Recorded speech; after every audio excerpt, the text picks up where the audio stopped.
ఏడాదికో వైవిధ్యం, ఏకదంతుని రూప నేపథ్యం. 70 అడుగుల ఎత్తైన ఖైరతాబాద్ మహాగణపతి విశేషాలు. విజయవాడలో మునిగిపోయినటువంటి మొదటి కాలనీ ఇది వైఎస్ఆర్ కాలనీ అంటారు. ఇందులో మొత్తం 274 కాలనీలనే చూసుకోవచ్చు. ఏ కాలనీలో చూసినా కూడా సాయం కోసం అర్థిస్తున్నటువంటి బాధితులే కనిపిస్తున్నారు. మంచినీళ్ళు, నిత్యావసర వస్తువులు మొత్తం పూర్తిగా కింద ఉన్నటువంటి బ్లాకులు మునిగిపోయినటువంటి నేపథ్యంలోనే తలదాచుకునేందుకు పైకి వెళ్ళారు. ప్రస్తుతం నిత్యావసర వస్తువులు అందక వాళ్ళు ఎవరన్నా వచ్చి సాయం చేస్తారా అని చెప్పేసి కూడా ఎదురు చూస్తున్నటువంటి పరిస్థితి కనిపిస్తుంది. ఇది ప్రస్తుతం ఇక్కడ ప్రస్తుతం అంటే 5వ రోజు వలయ విలేతాండం చేసి 5 రోజులు అవుతున్నా కూడా బాధితులకైతే కనీస సాయం అందట్లేదు. ఒకవైపు వాహనాలు మునిగిపోయినాయి, మరోవైపు నిత్యావసర వస్తువులు మునిగిపోయినాయి, మరోవైపు వాళ్ళు ఇన్ని రోజులు సంపాదించుకున్నటువంటి సంపాదన పూర్తిగా నీటిలో కొట్టుకుపోయినటువంటి పరిస్థితి కనిపిస్తుంది. ఈఎంఐలు పెట్టి కొనుక్కున్నటువంటి వాహనాల పరిస్థితి అయితే చెప్పడానికి కూడా రానటువంటి పరిస్థితి. మరోవైపు ఇక్కడ బాధితులు అయితే ఆర్తనాదాలు చేస్తున్నారు సాయం చేయమని. ఒకసారి మనం చూసుకోవచ్చు విజువల్స్లో మహిళలు అక్కడ సాయం కోసం అక్కడ నిలబడ్డటువంటి పరిస్థితి కనిపిస్తుంది. అక్కడ కూడా వెళ్ళి వాళ్ళు ఎదుర్కొంటున్నటువంటి బాధల గురించి అడిగి తెలుసుకుందాం. అమ్మ చెప్పండి.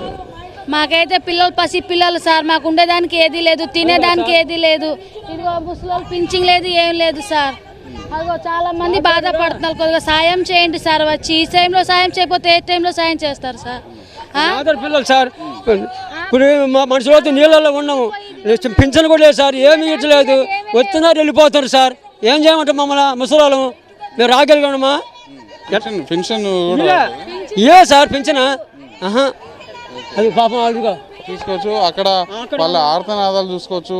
మాకు సాయం అందలేదు అని చెప్పేసి కూడా విలపిస్తున్నటువంటి నెత్తినోరు కొట్టుకొని విలపిస్తున్నటువంటి పరిస్థితి కనిపిస్తుంది. మహిళా ఆవేదన చూసుకోవచ్చు. 5 రోజుల నుంచి కూడా ఎవరైనా రాకపోతారా, సాయం చేయకపోతారా అని చెప్పేసి కూడా వాళ్ళు అక్కడే ఎదురు చూస్తున్నటువంటి పరిస్థితి కనిపిస్తుంది.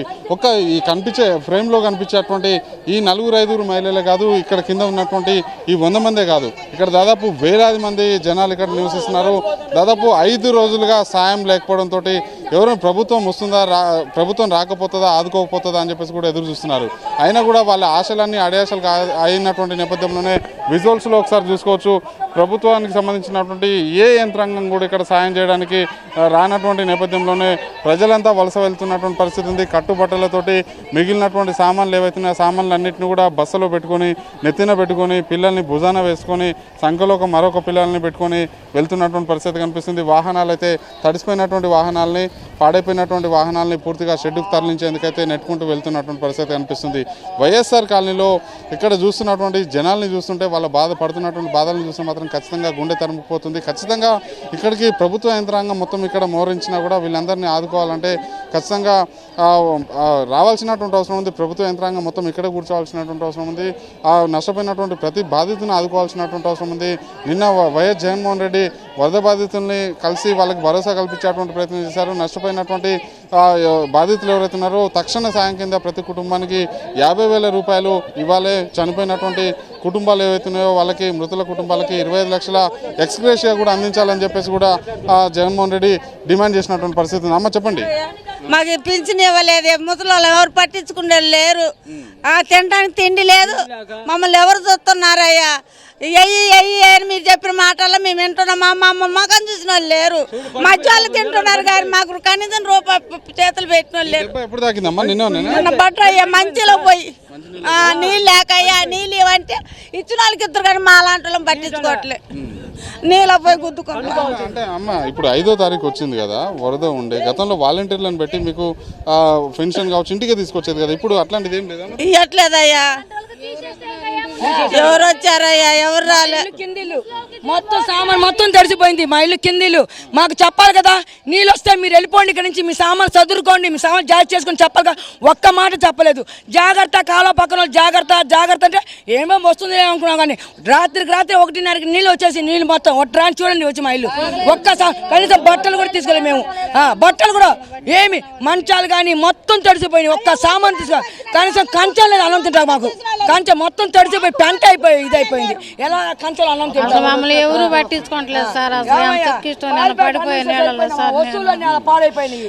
వెళ్దామని మా అబ్బాయి తీసుకెళ్తున్నాడు, ఒక్కదాన్ని ఉండిపోయి అపార్ట్మెంట్ లో అందరూ వెళ్ళిపోతా ఉండరు. ఎటోళ్ళు అటు వెళ్ళిపోతున్నారు. కూతుర్లు కొడుకులు ఎక్కడే.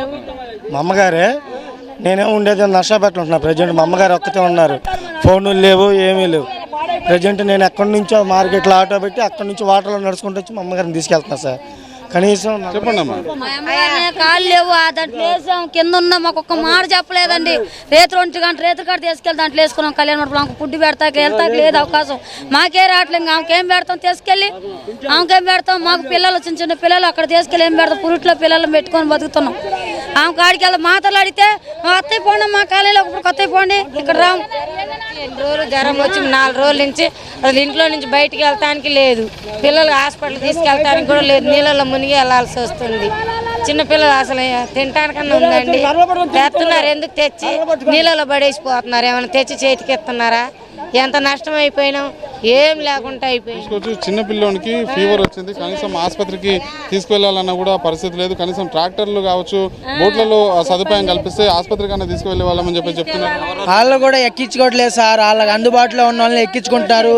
చాలా బాధపడతాం సార్, ఎవరికి చెప్పుకోలేకపోతున్నాం మా బాధ. అలాంటి పరిస్థితి సార్, మాకి తినడానికి ఫుడ్ సరిగ్గా అందట్లేదు, మొత్తం కాలువతలు తీసుకెళ్తున్నారు. అన్నం ఇస్తున్నారంటే ఎలాగుందంటే చూసినంతసేపు వేడిగా ఉంటుంది, తెరిచి చూస్తే సర్ది పడిపోయి ఉంటుంది సార్, అంత సర్దిగా పడిపోయి ఉంటుంది. నలుగురు తలుచుకొని దాంట్లో పడిపోతున్నారు. ముందు ఇబ్బందిలో ఉన్నారు, ఒక్కడన్నా వచ్చి పట్టించుకున్నాడు, ఒక్కడ కూడా రావట్లా.